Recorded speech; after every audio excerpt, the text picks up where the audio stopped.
ना बच्चे। यार मेरे हिसाब से जो अगला पॉइंट है ये मतलब किसके बाद है, स्पेशल पॉइंट्स के बाद। इसकी कोई हेडिंग नोट करने की ज़रूरत नहीं है, आप स्ट्रेट अवे एग्जाम्पल करो।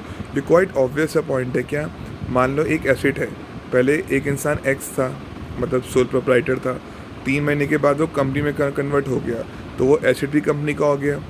तो पहले मैं करूँगा क्या, उस एसेट का डेप्रिसिएशन पूरे साल का निकाल लूँगा। पूरे साल का निकालने के बाद 3/12 सोल प्रोप्राइटर दिखाएगा, 9/12 कंपनी दिखाएगा। तो यहाँ पे यही कुछ हो रहा है कि मान लो पहले कोई इंसान ये था, अब इसमें कन्वर्ट हो गया है, तो डेप कितना कितना दिखाया जाएगा। मैं स्ट्रेट अवे एग्जाम्पल में आऊँगा और आपको बोलूँगा आप भी कॉपी के अंदर स्ट्रेट अवे एग्जाम्पल ही नोट करना, कोई टॉपिक की हेडिंग नहीं है। ज़रा देखो, मैसेज XY एक सोल प्रोप्राइटरी कंसर्न है, खुद को कंपनी में कन्वर्ट कर लिया। XY कंपनी लिमिटेड कब से, दिसंबर 29, तो डेज के हिसाब से काम होगा। हमें WDV दी हुई है 1 अप्रैल 19 को, बिल्डिंग इतने का है, फर्नीचर इतने का है, प्लांट एंड मशीनरी इतने का है। फर्दर अक्टूबर 15 19 को एक प्लांट परचेज़ किया 1 लाख का, जिसका डेप का रेट कितना है, 15%, पक्का। And it was put to use on the same date. After purchase company ने परचेज़ किया अनदर प्लांट 50,000 का। तो पहली बात तो क्या, बिल्डिंग 10 है, इस पर अलग गेम खेलूँगा, 3,50,000 पे पूरे साल का डेप निकाल लूँगा, पक्का, और फिर उसको बांट दूँगा। फर्नीचर कितने हैं, एक ही है, अगेन इस पर अलग से गेम खेल लूँगा। प्लांट एंड मशीनरी 15.2 लाख की है, नीचे एक और परचेज़ करी है, तो 2 लाख प्लस 1 लाख, एक काम करना, 2 लाख प्लस 1 लाख, चाहो तो इकट्ठे काम करो, क्योंकि एक ही ब्लॉक किया ना, देखो तो आपको इकट्ठे काम करना पड़ेगा। ओपनिंग बैलेंस 2 लाख हो जाएगा, परचेज 1 लाख, फिर वो माइनस सेल कुछ है नहीं, 3 लाख आ जाएगा। तो हम 1 लाख पे लगाएंगे आधा डेप करने के बाद, क्योंकि ये अक्टूबर 15 को परचेज़ करी है, फिर उसको बांट दूंगा। ये अक्टूबर 15 को परचेज़ करी है, तो अक्टूबर 15 से लेकर दिसंबर 28 तक सोल प्रोप्राइटर दिखाएगा, दिसंबर 29 से 31 मार्च तक कंपनी दिखा देगी। और जो बाकी बचा आपका डेप्रिसिएशन है वो होगा 1 अप्रैल से लेकर दिसंबर 28 तक, वो एक्स एंड वाई दिखाएगा सोल प्रोप्राइटर, दिसंबर 29 से लेकर 31 मार्च तक आपका दूसरा इंसान दिखाएगा, पक्का। ओके, फिर कंपनी ने एक और प्लांट लिया 50,000, वो तो पूरा कंपनी ने ही लिया हुआ है, तो वो तो पूरा कंपनी ही दिखाएगी।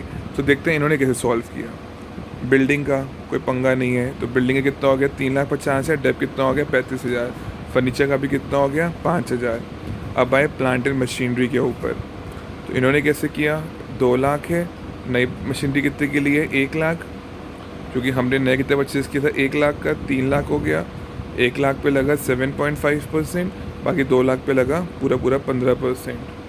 Done.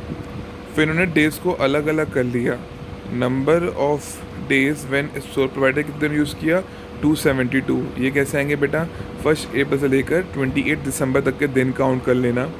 In the same way company के लिए कैसा आएगा, 29 दिसंबर से 31 मार्च तक 94 डेज़ आ जाएगा। तो जो 70,000 है, सर 70 कैसे आया, 35,000 बिल्डिंग का, फर्नीचर का 40 प्लस आपका 30 इसका हो गया, तो कितना हो गया, 40 प्लस 30 70,000। तो 70,000 को तो बांट लिया 366, क्योंकि लीप ईयर होगा, तो डिवाइड बाय 366 इंटू 272, इतना सो प्रोप्राइटर दिखाएगा। प्लस एक है 7500 का, वो हमने अक्टूबर 15 को लिया है, तो अक्टूबर 15 से लेकर 31 मार्च तक 169 डेज हो रहे होंगे, तो 7500 divide by 169 into 75 so proprietor दिखा दिया।